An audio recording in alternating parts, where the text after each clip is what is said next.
مشاريع استثمارية، بناء، إنشاء. فبالتالي تستطيع الدول أن تؤجل بعض المشاريع إلى حين تحسن إقطاع النفط. ولكن أهم شيء هو عدم مساس بقوة المواطن البسيط فقط. يعني نحن ممكن نؤجل بعض المشاريع من ناحية البنية التحتية، ولكن نستمر في دعمنا إلى جهود الكهرباء وإلى البنزين وإلى الوقود بصفة عامة وإلى رواتب المواطنين وعيشتهم يعني بحياة كريمة.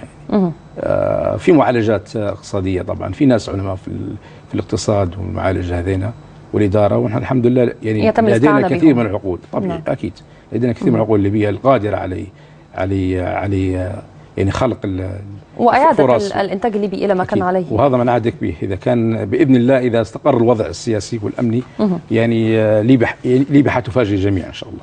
إن شاء الله نتمنى ذلك طبعا. يعني. لا هذا كلام موثوق إن شاء الله. أمنيات، ولكن يعني ليس أمنيات، حقائق. لأن نحن جربنا بعد الثورة، العالم كله توقع أن إنتاجنا 250، إن قفزنا في مستوى قياسي إلى 380. لأن النفط الليبي من أجود أنواع النفط. أوروبا تشتغل مصافية أغلب على النفط الليبي. النفط الليبي نحن درجه وفق المعهد الأمريكي درجة 38 إلى 40.